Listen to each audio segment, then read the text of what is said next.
Oh god, I'm really gonna talk about this toy line, aren't I? Well, it's gotta be done.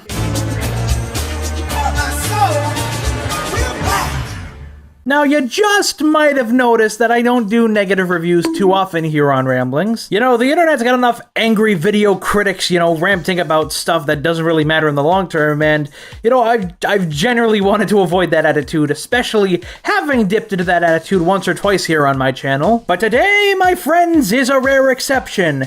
You wanna know why? 2 words. Thomas Wood. Nothing speaks for this era of Thomas like following up a huge, very expensive, and not particularly successful relaunch with a very large budget cut trying to look trendy that didn't go over very well. Although at least Big World Big Adventures had some pretty good stuff about it and, a competent team. Yeah, you heard me right. Mr. tries to find the positive about everything is saying a toy team was incompetent.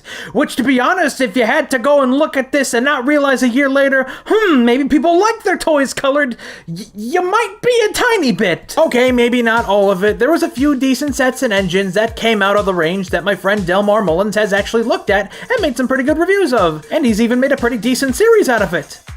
Unfortunately, we're not looking at the good stuff today, for whilst I was looking for some set dressing to go with a newly acquired set, I decided to do some comparison and contrast and ultimately pull out a little bit of birthday money to go and purchase this particular set. The Knapford Train Station. Yeah, you heard me right, not the Knapford Station, like literally every other toy line and every other thing in the show calls it, the Knapford Train Station.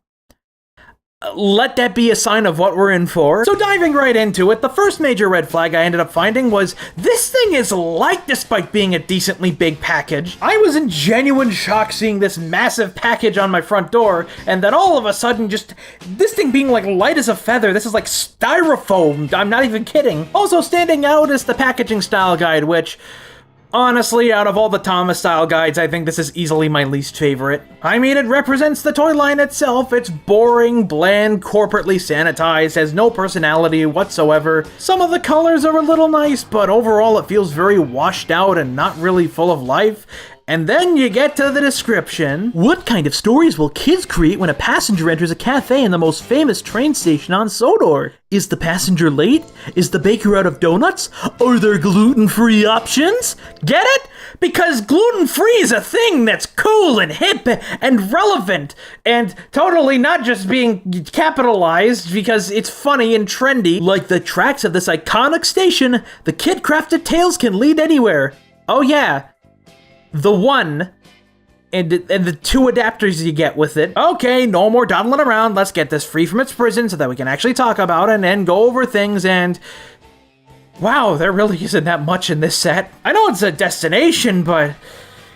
Yeah, well, let's get the positives out of the way first. Let's start off a little bit happy. If there is anything this toy line ended up doing pretty well, the figures were actually kind of a fun idea. They're kind of cute, they lent themselves to some pretty decent ideas for sets and packs, and hey, you can even do a decent bit with these guys here. Utilizing the girl boss and the chef, you can do the following. Put them on the platform. Be a clock repairman. Go serve Tim Hortons at your local train station. Load the girl boss onto your... Oh, I'm so sorry, man. I did not mean to push you there. Load the girl boss onto me. Oh my god, my freaking butterfingers, they can't fit in the dang train station. I did it for young children. I get, oh, freaking look what's happened. Oh wait, I forgot all about the other side.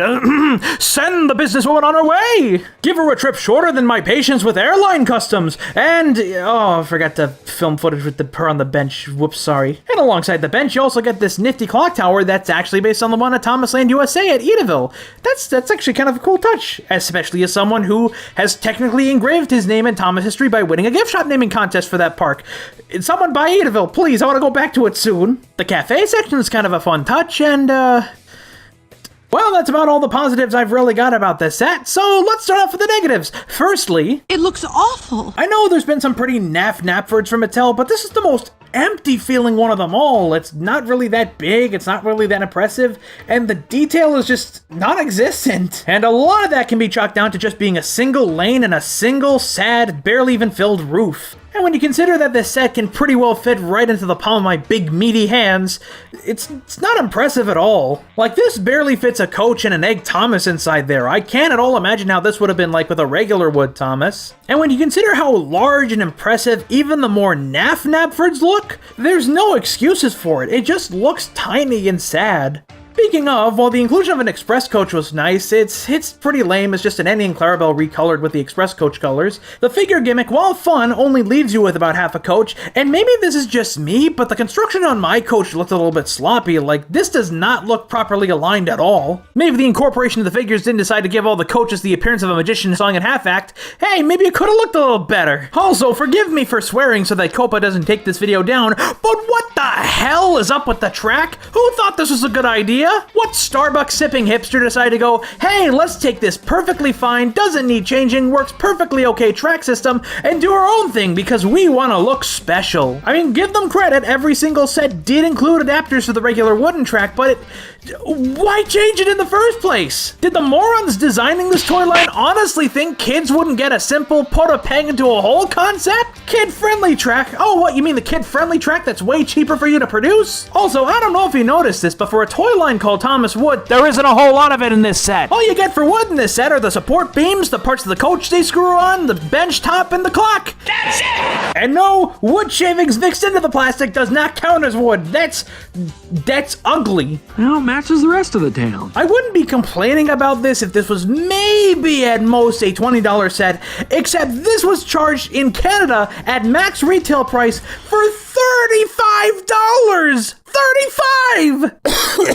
Oh, I'm sorry. I got a nostalgia critic in my throat. But yeah, 35 Canadian this ain't. I got mine for a little bit under 30 Canadian, but even then, actually owning this is not a good price for it. Unfortunately, on Amazon Canada, the unpainted one, which is really just painting in the coach, is still going for 35, so well, you're better. Honestly, nah, this isn't worth it. Unless you really want wood stuff, or you want to do some cool stuff with it, like maybe mod into a wooden railway Brendam, I genuinely don't recommend this. It definitely is a wake-up call to why Thomas Wood was such a massive failure beyond the obvious. Incompetent executives and designers trying to change things that didn't need fixing, cool concepts being wasted on pretty poorly executed gimmicks, and trying to charge premium price for a toy line that was and always will be nothing more than a cheap budget cut. Well, there was at least a happy ending to this story. After the absolute embarrassment that was this toy line, they ended up actually doing a new wooden railway, and yeah, it's way better in every regard. They brought back a track design that hasn't been seen since the early 2000s, the engines look way better, the destinations are way better, and we even got a cool new Knapford Station set. It's more expensive, but there's more actual wood, it's a better designed Knapford that looks closer to the one on the show, there's a lot of cool pieces, you got a lot more accessories to play around with, it's a way better set through and through, and if I didn't have to worry about groceries or anything, I might have picked this up. But I decided to use my birthday money for something a little more affordable and something I was looking forward to for a much longer time. So stay tuned and see you next time, because when we see you next, we're off to the docks.